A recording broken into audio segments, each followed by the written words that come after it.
हरियाणा में किसान मजदूर दुकानदार अधिकार दिवस, आज उसका आह्वान कांग्रेस पार्टी ने राहुल गांधी जी और सोनिया गांधी जी के नेतृत्व में किया।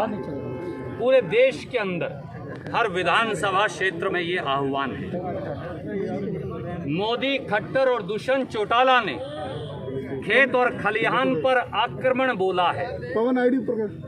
भारतीय जनता पार्टी और दुष्यंत चौटाला मिलकर किसान और मजदूर की हरित क्रांति को हराना चाहते हैं। किसान, मजदूर और दुकानदार की आजीविका और रोजी रोटी छीनना चाहते हैं।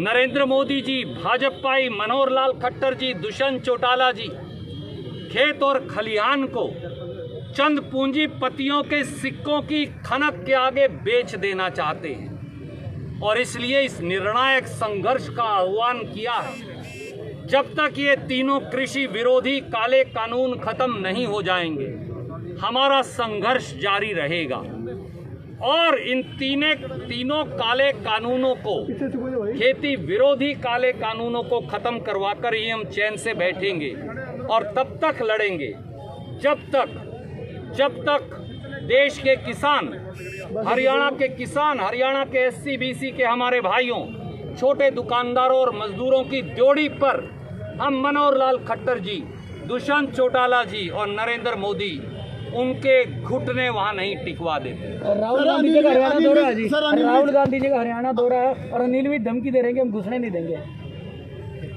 राहुल गांधी जी ने किसान मजदूर अधिकार यात्रा की शुरुआत 4 तारीख को पंजाब की भूमि से की है, मोगा मंडी से। यह यात्रा 6 तारीख को पेवा बॉर्डर से हरियाणा में एंटर करेगी। भारतीय जनता पार्टी और दुष्यंत चौटाला की पिंडी कांप रही है, उनका मन घबरा रहा है। दुष्यंत चौटाला जी तो अब सड़क मार्ग से, और मुख्यमंत्री तो सड़क मार्ग से चलते भी नहीं, हेलीकॉप्टर से जाते हैं। उनके सांसदों और विधायकों का बहिष्कार हुआ है। ऐसी घबराई डरपोक सरकार कायरतापूर्ण अगर कोई कार्रवाई करेगी तो परिणाम वो खुद भुगतेंगे। हम गिरफ्तारियां देंगे गांधीवादी तरीके से, पर किसान की, मजदूर की, दुकानदार की लड़ाई को झुकने नहीं देंगे। सर, PK दास जी का एक बयान आया है कि अगर आड़ती धान नहीं खरीदेंगे तो सरकार खुद खरीदेगी और पैसा किसान के खाते में जाएगा। क्यों नहीं खरीद रही सरकार? मैं अधिकारियों के बयान पर वाद विवाद नहीं करना चाहता। धान खरीदने की जिम्मेवारी दुष्यंत चौटाला उस विभाग के मंत्री हैं और मुख्यमंत्री मनोहर लाल खट्टर की है। कैथल के अंदर धान 1888 की बजाय 1400 पर पिट रहा है। मुख्यमंत्री जहां से खुद विधायक हैं, वो करनाल मंडी अटी पड़ी है, किसान बेहाल है, बदहाल है। और केवल यही नहीं, खुद उचाना मंडी के अंदर जिन्होंने गलती से, जो पछता रहे हैं, दुष्यंत चौटाला को चुनकर भेजा था, आज वहां किसान दर दर की ठोकरें खा रहा है। क्या दर दर की ठोकरें, बर्बादी और बदहाली किसान के नाम और हेलीकॉप्टर खट्टर और दुष्यंत चौटाला के नाम? अब ये नहीं चलेगा। सर, राहुल गांधी कैथल भी आ सकते हैं? जी नहीं, मैंने आपको जो यात्रा का रूट बताया, ये यात्रा दिल्ली तक है। राहुल जी अवश्य आएंगे कैथल, पर एक और कार्यक्रम में बाद में आएंगे। चुनाव को लेकर खरीदने का दावा दुष्यंत चौटाला कर रहे थे, लेकिन 4 दिन से मंडी में खरीद नहीं शुरू हुई। आदरणीय मित्र, मैं इसका जवाब दे चुका। सच्चाई ये है कि ना मनोहर लाल खट्टर जी, ना दुष्यंत चौटाला एक भी मंडी में गए, क्योंकि अगर जाते तो उन्हें किसान और मजदूर और व्यापारी के इतने भारी गुस्सा झेलना पड़ता कि उनके पांव उखड़ जाते और आज ही इस्तीफा देना पड़ता। राहुल गांधी जी ये कहा था दुष्यंत चौटाला ने, अगर न्यूनतम समर्थन मूल्य नहीं मिलेगा तो दुष्यंत चौटाला कहते थे मैं इस्तीफा दूंगा।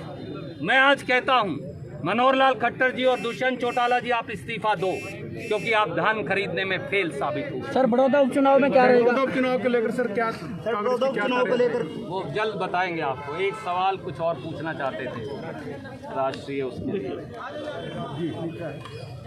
ये भी ले ले भाई। प्रदेश की एक बेटी से हाथरस में हुई और उस पर पर्दा डालने के लिए रात को 2:30 बजे हिंदू रीति रिवाज के खिलाफ उसका संस्कार किया गया। ये अपने आप में एक दर्दनाक घटना थी। और कल रात आदित्यनाथ जी की कठपुतली वहां के डीआईजी लॉ एंड ऑर्डर कहते हैं कि बेटी से अनाचार ही नहीं हुआ।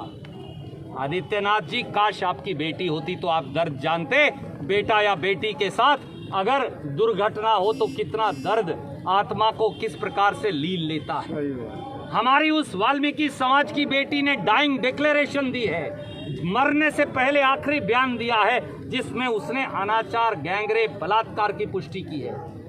जिंदा रहते हुए आपने उसे जिंदा मारा, मरने के बाद उसे झूठा साबित करने का षड्यंत्र कर रहे हो आदित्यनाथ।